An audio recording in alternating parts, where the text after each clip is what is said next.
at all the big race courses, and the best example is Kitzbühel. Kitzbühel doesn't reward the biggest, tallest, heaviest racer. Kitzbühel,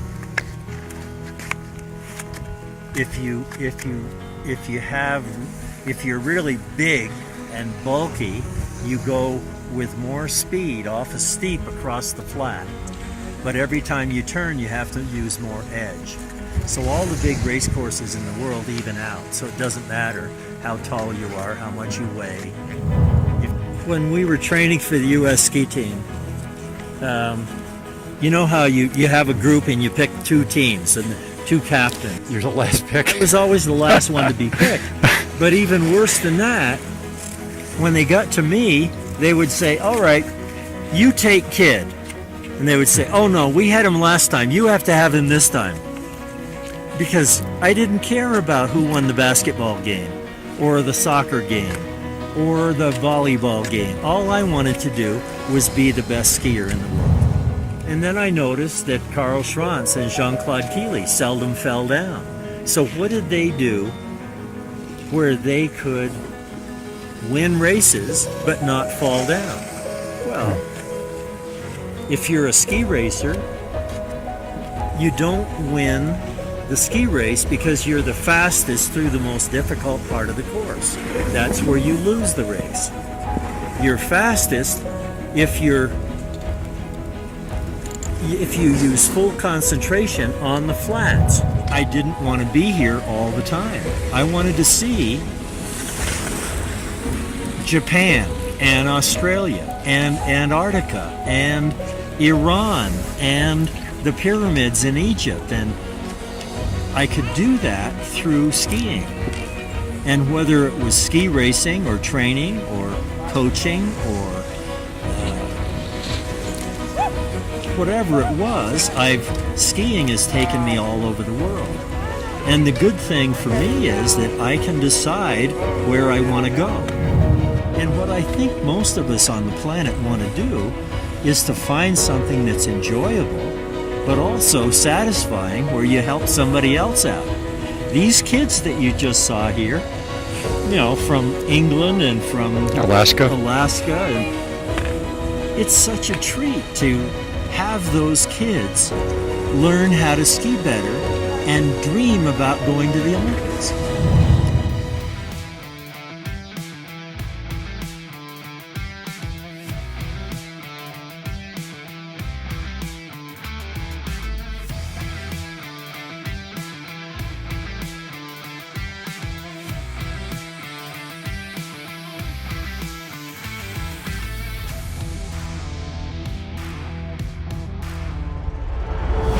That is still in effect to this day.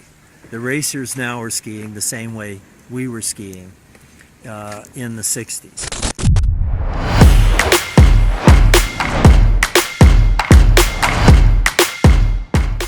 Jean-Claude Keely and Jimmy Huga, if you remember his name, and I were the same age, and the way Ted Ligety and Michaela Schifrin ski today is exactly the same.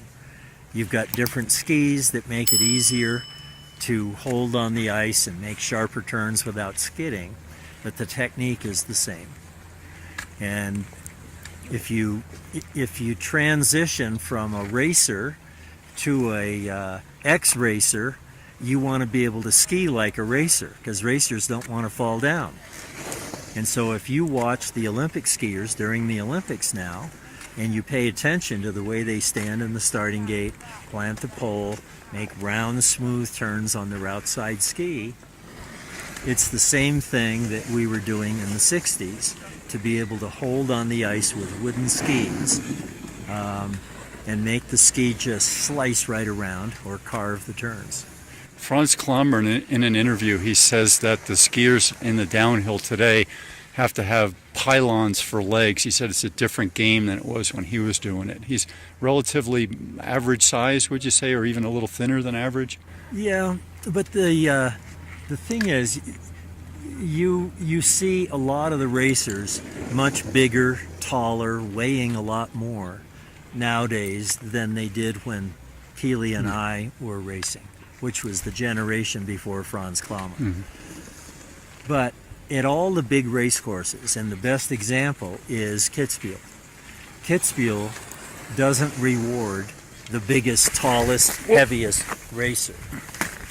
Kitzbühel, if you're really big and bulky, you go with more speed off a steep across the flat. But every time you turn, you have to use more edge. So all the big race courses in the world even out. So it doesn't matter how tall you are, how much you weigh. If you think it does, then it will make a difference. Did he say that because of the speeds and the equipment, that you need to have these pylon legs? No, you just see that more often now because racers pay more attention to being in shape. Whereas in my day, they thought, oh, it's just athletic ability. You see, the racers didn't really train. They might do a little bit of gymnastics, but they didn't really strength train. Did you train year-round? Kind of. My main coach, I made the U.S. ski team my last year in high school from Stowe, Vermont. And the guy that was the coach of the U.S. ski team and the coach at University of Colorado was Bob Beatty, the legendary coach and television commentator. Well, Beatty was a football player at Middlebury, and then he came out to University of Colorado to coach, be an assistant football coach. Then he also coached the ski team. So he applied getting in shape because that's what Vince Lombardi did. And so Beatty was really a tough coach to get us ready for, the last 15 seconds of the Lauberhorn downhill. Because if you run out of gas at the 2-minute mark, you're not going to win the race. So if you want to win the race, you better get in shape. So, but most race courses are about 2 minutes. And Kitzbühel, you're too terrified to be running out of gas because you're a few hundred yards from the finish line going 93 miles an hour. And so you don't dare fall down. But I can remember getting to the finish line at Kitzbühel in training, and my legs are just shaking. I can barely stand up. And I was exhausted, but it was mainly just finishing the course and being so thankful that I was still upright when I stopped. But then 30 seconds later, I was in a full sprint running for the lift to get back up there and do it again. It's one of the greatest adrenaline rushes on the planet. So if you like adrenaline, there's nothing like the Kitzbühel downhill. And then you'd say, well, come on, the NASCAR racers are going 220 miles an hour. Formula One racers are going 220. Yeah, but if they make a mistake and go into the wall, they've got a whole car around them. Downhill racers have got one layer of nylon between them and the fence and the trees. Because when I was racing, we didn't have trees to keep us out. We didn't have fences to keep us out of the trees. And so, anyway, downhill racing is really interesting, and Franz Klammer was the best, the absolute best. Is it because he was like a Montana where he had the winning ethic and he would always be able to pull something out? That's a lot of it, but then you can say, well, so did Michael Jordan. He just had something. One extra switch. Yeah, but there have been, those are the great champions that perform their best when the pressure is the greatest. Yeah. That the greatest of all, I think, was Muhammad Ali. Yeah. And so Muhammad Ali, when was it Ken Norton that broke his jaw? He held on. He didn't say, okay, that's enough. He I kept give it up. clenched the whole rest of the fight. He clenched it. Yeah. And so the thing is that Ali had that better than anybody you've ever heard about. Yeah. But also Michael Jordan had it. Mm-hmm. Michael Jordan, from what I understand, I've never met him, he's the fiercest competitor in anything he does. And so whether it's being competitive or never wanting to lose or figuring out how to win when everything's against you. It's a whole bunch of different things, but there are some athletes that are at their best when the pressure is the greatest. Mikaela Shiffrin is a good example of that. And you're going to see that in the next few days. And, you know, she's 22 years old, and she's better under pressure than she is in practice. And that's what the great athletes have, is that ability. So my book is about, I'm a recreation and maintenance oriented, like Jack LaLanne type fitness person, and I do sports, but I'm mainly a fitness person. But most of the athletes I've interviewed, when I interview them, they say, I ask them about the 10 people they competed with and still stay in contact with or follow in some way. How many of them are still practicing after they leave the high performance? And this goes for the military people, this goes for Broadway dancers, and even general contractors. How many, when they leave high performance physical, are still maintaining regular physicality? So I would call that doing some movement every day. And what do you think they tell me? They probably tell you that they maintain some kind of level or interest or activity to keep them in relatively good shape. So you would be the part of the under 10%, and I've interviewed 800 people, part of the under 10% who's still maintaining regular physicality.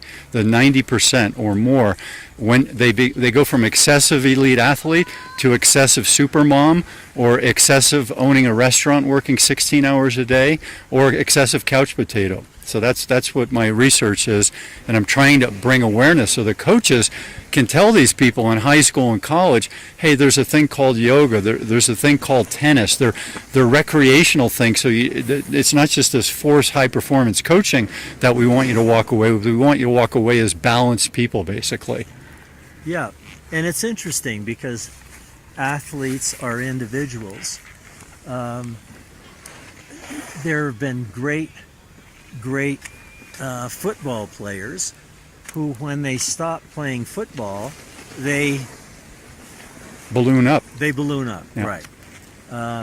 But football is tough on your body, so they aren't going to play touch football just to keep active. They don't know badminton. That's right. And they'd be too embarrassed to go from the NFL to badminton.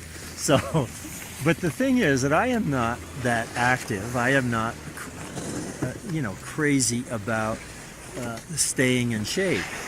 But I try to do little things that are relatively easy to do. I try to not take the elevator up. I had a doctor in New York that used to fix my ankle whenever, and my back whenever it went out. His office was on the 11th floor, and he never took the elevator. And so you'd think, come on, he's just walking, what good? But he was in great shape. He was one of the world's best mountain climbers. And so he didn't climb mountains when he was in his 60s or 80s or 90s, but he walked up the stairs. Who was he? Dr. Hans Kraus. Krause? S.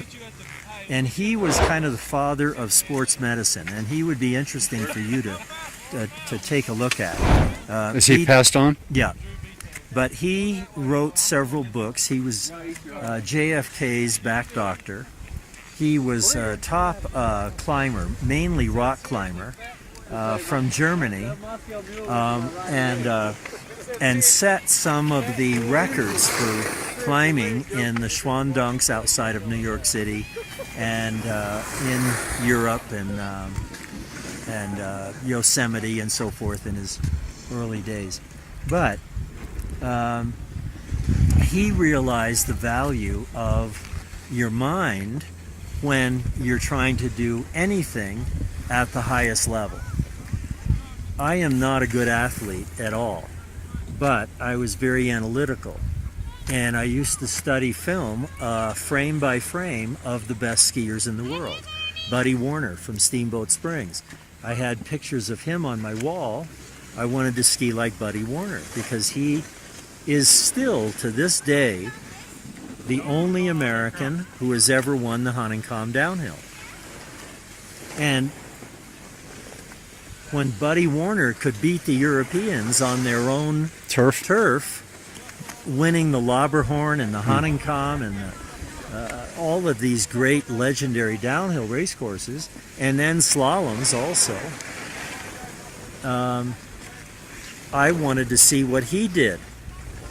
Did he stand in the starting gate like this? Did he plant his pole like this? So you learned early about that. But through analysis. Yeah. But also, I learned about visualization because I used to practice memorizing things. I read an article about the conductor of the Boston Philharmonic Orchestra who used to memorize things like his wife's grocery lists and people's telephone numbers because he had to memorize a 75-page score to conduct. Well, I practiced memorizing, and so it helped me in college because I was gone for half the year. A lot of information to pass the test. Well, it didn't stay with me, but I memorized it enough to pass the test and get good grades. So when you picked up sports with your friends, and then in high school PE, and then any other sports you played, you weren't a natural athlete in the basketballs, the soccers? I was the worst, the absolute worst. When we were training for the U.S. ski team, you know how you have a group and you pick two teams and two captains. You're the last pick. I was always the last one to be picked. But even worse than that, when they got to me, they would say, all right, you take Kid. And they would say, oh no, we had him last time. You have to have him this time. Because I didn't care about who won the basketball game or the soccer game or the volleyball game. All I wanted to do was be the best skier in the world. So would you call yourself a ski athlete, or what's your top thing? Is it the analysis or the learning curve? What would you say about your athleticism? How would you classify yourself compared to other athletes? Hi, this is Sifu Slim, author of The Aging Athlete. In this book, you're going to get to hear about two different groups of former high-performance athletes. One group, which is made up of 90% of the former athletes, does not do physical activity on a regular basis and tends to suffer the consequences of a sedentary lifestyle. The other group, which is made up of 10% of the former athletes, is doing physical activity on a regular basis and tends to thrive through the aging process, or at least has a better chance at coping with the aging process. We could have taken these folks to a lab and done all kinds of tests on them. Instead, we slowed them down and sat them down and asked them, in their own words, to describe why they're wired the way they are, so that we all, former athletes and non-athletes, can use some of their inspirational and motivational and mindset lessons in our own lives. I hope you pick up a copy today. You can go to theagingathlete.com. And when you have a chance to read it, I'd love to hear back from you to find out what your thoughts are on the stories of these aging athletes.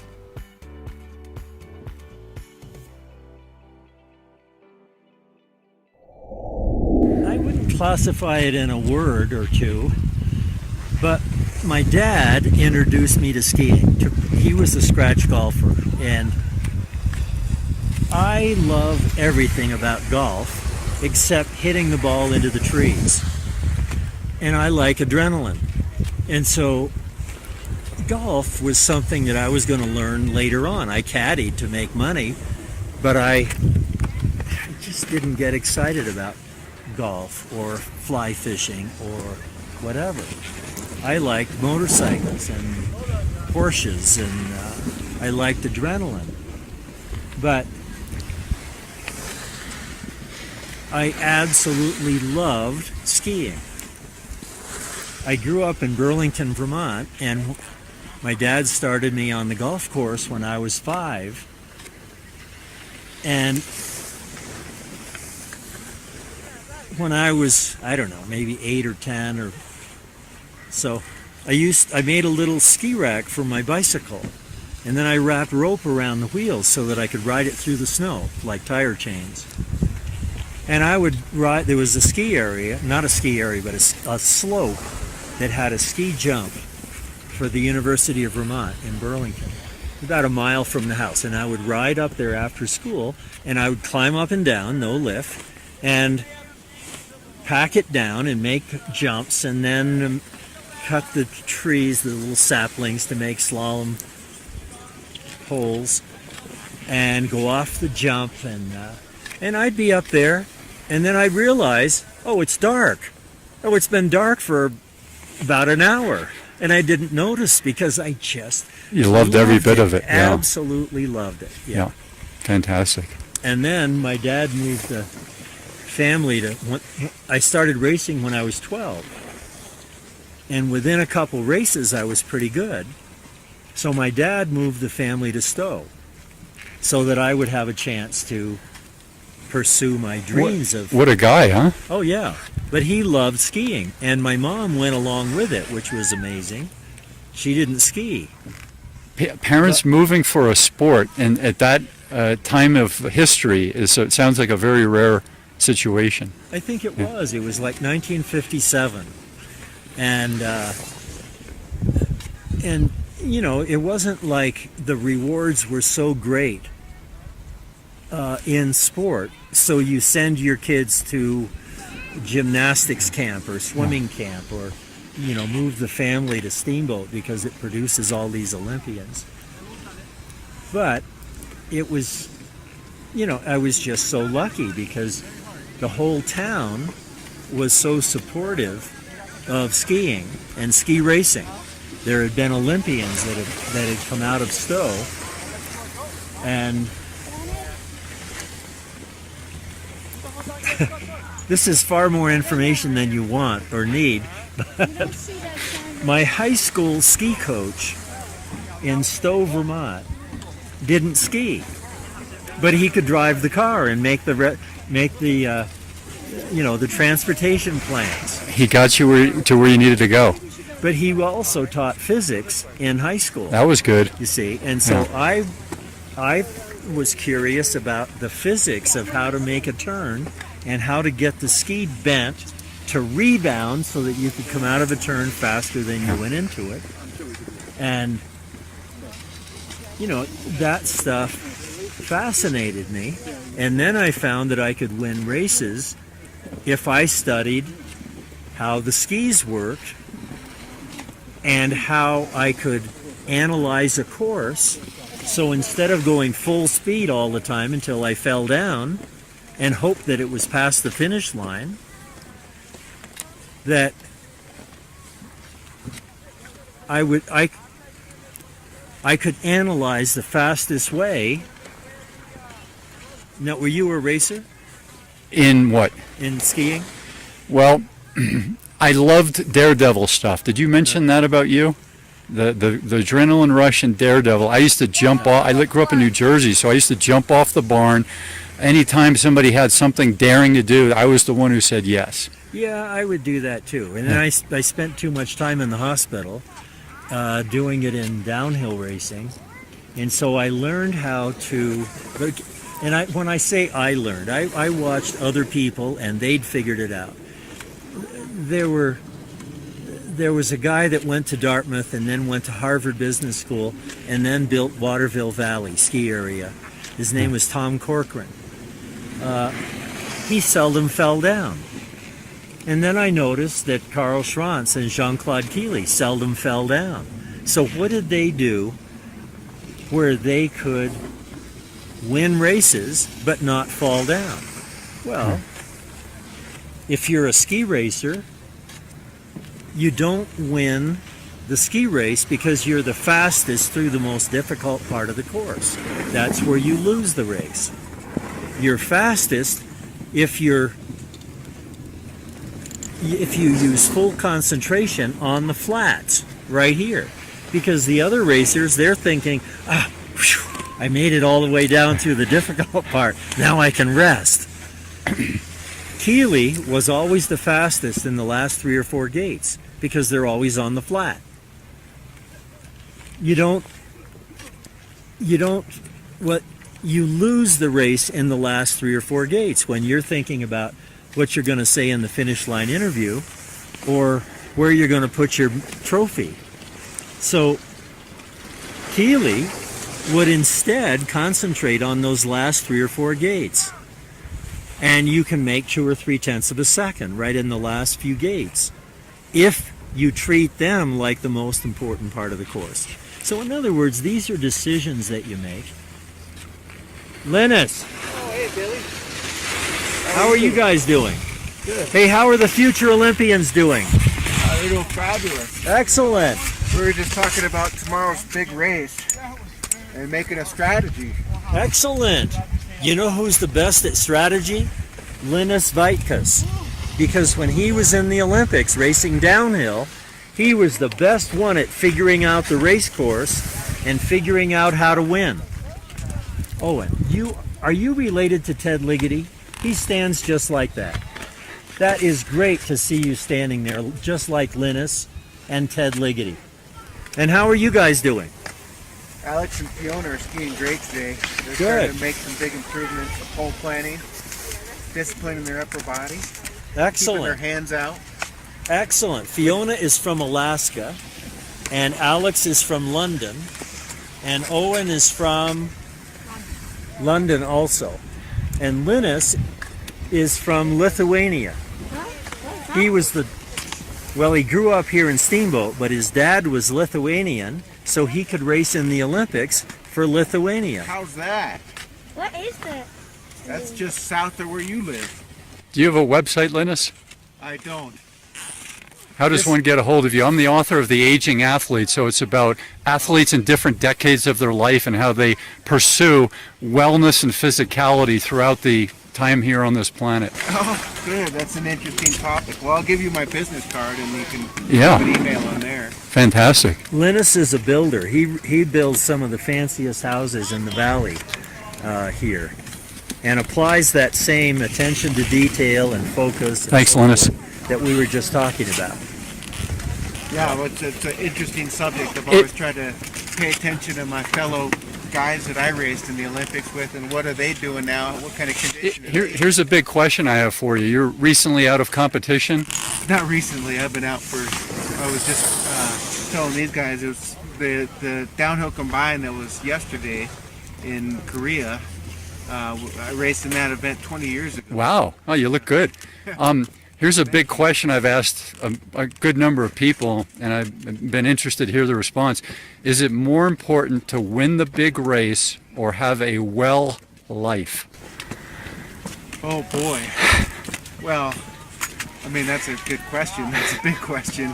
I mean it's if you're not happy in your life, then then you have problems. You have issues, right? You can win the gold medal and not be happy with your life. You understand the word well? So the mind, body, and spirit wellness, is it more important to have that or to win the big race? I would if I was gonna choose one of those, and it's a tough call, but I would say wellness. Yeah. I really would. Yeah. But I think it makes a difference on whether you win the big race. He came close, but if you see, when I won the big race, when I won the World Championships, that opened a lot of doors. It certainly does. The silver medal opened a lot of doors. Yeah. And so I became aware of those doors that could open, because when I grew up in Stowe, Vermont, two of my heroes, one of them was Buddy Warner from Steamboat, who beat everybody in the world. Another was a girl named Andrea Mead Lawrence. In the 52 Olympics, she won 2 gold medals.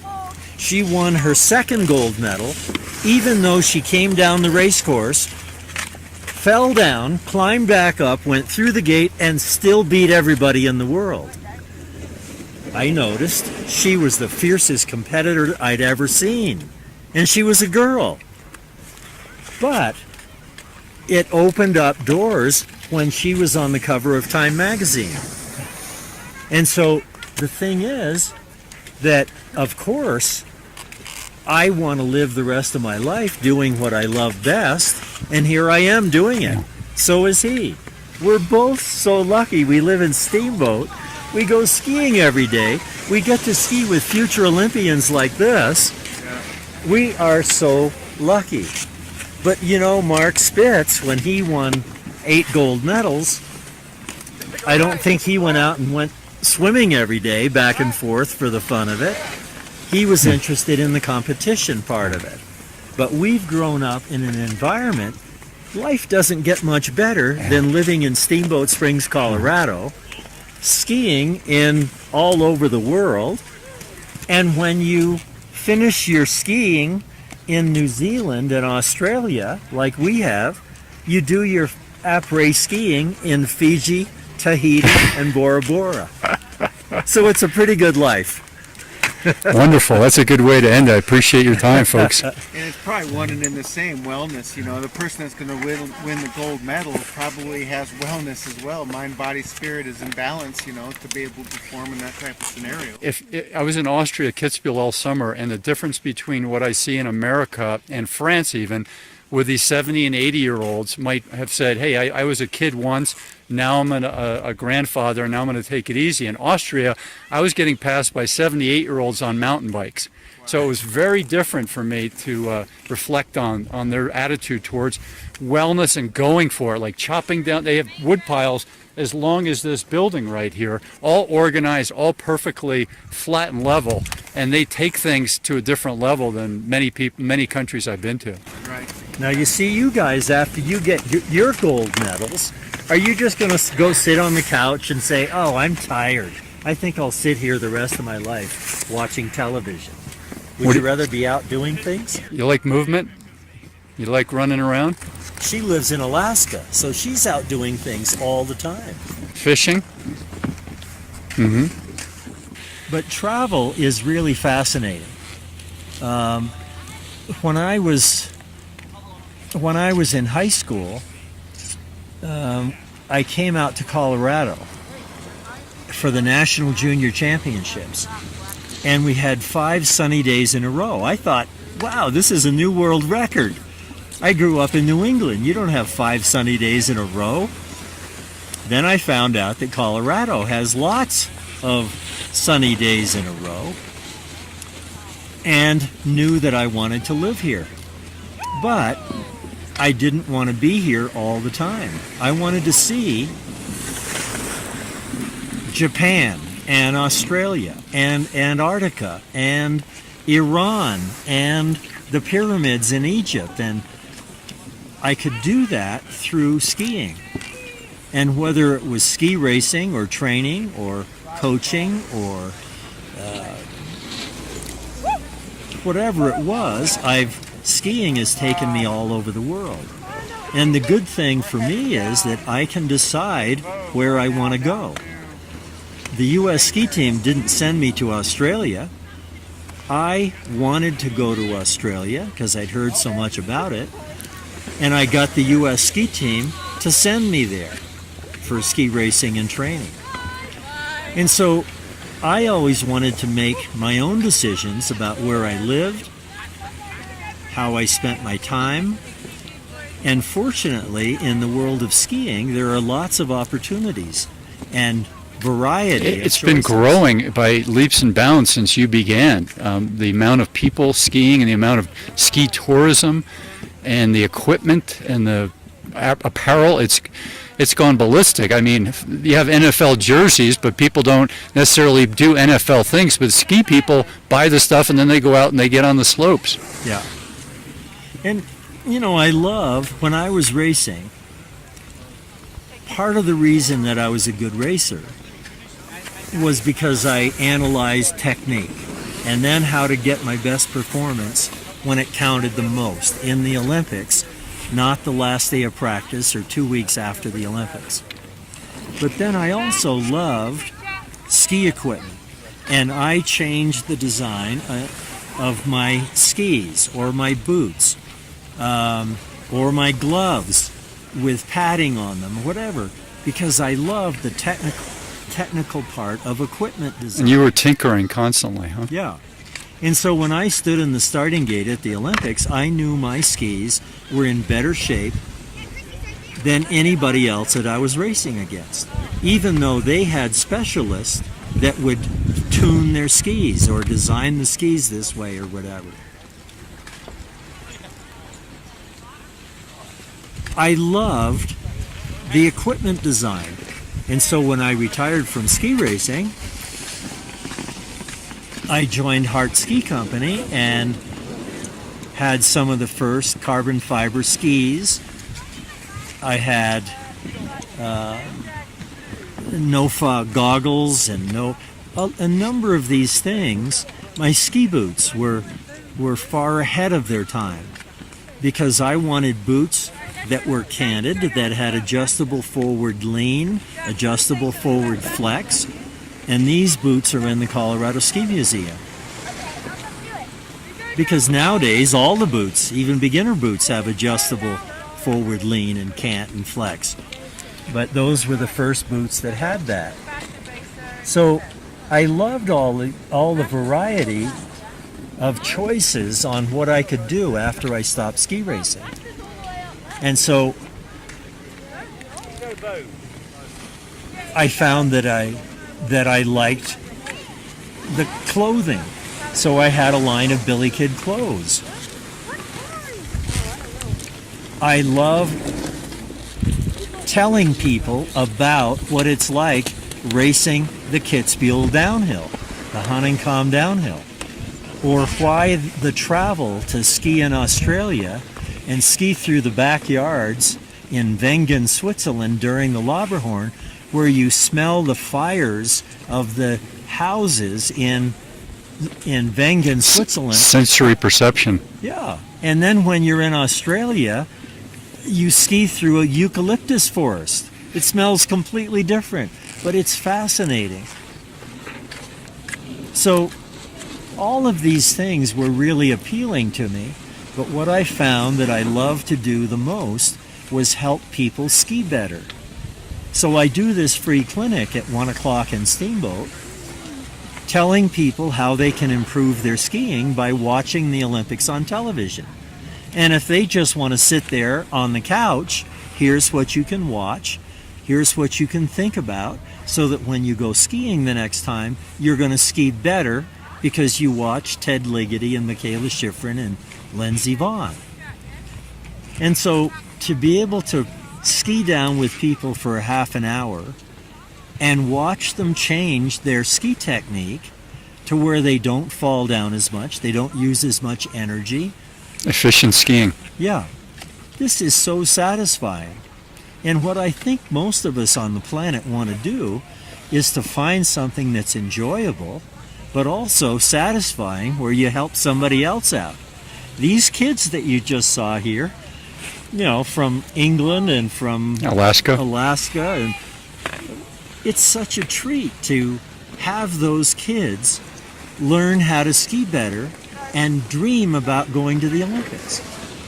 Well, I tell them in my racing camp, if you come to ski in Steamboat, we've produced more Olympic skiers out of Steamboat than any other place in America, probably the world. 88 Olympic skiers have come out of Steamboat before this Olympics in Korea. Now we have 15 kids from Steamboat that are in the Olympics in Korea. Well, all you have to do is show up and breathe the air and drink the water, and you got a better chance of going to the Olympics. You mentioned Keeley and Klammer getting to the end of the run. So this is in their competition year. So my take on wellness is that don't you want to be, Jack LaLanne said one of his best friends is a horny old 94-year-old guy. And so these people are functional, mind, body, and spirit, and even intimacy late in life. So that's what I'm talking about, not just winning the race, but winning the life is, yes, you are passing it back to others. You're seeing the joy in their face, but you're not walking away with crutches or a bunch of titanium in your spine as many elite people who just keep going. They don't know when to stop pushing. Well, the guy that Jack LaLanne was most likely talking about was Banana George Blair. Do you know him? I haven't heard of him. Okay. look at the Guinness Book of Records. He's in there on 2 different pages. He had a house here in Steamboat. He gave up skiing at age 75 to take up snowboarding. He snowboarded from age 75 to age 92, and he died at age 99. So he's in the Guinness Book of Records on one page as the oldest snowboarder in the world, and on another page as the oldest barefoot water skier in the world. I have seen him. Okay, Yeah. always in yellow. Banana, that was his favorite color. That's why they called him Banana George. He had a house here in Steamboat. Fascinating guy, absolutely fascinating, because he loved what he was doing. And he loved teaching kids and people how to barefoot water ski.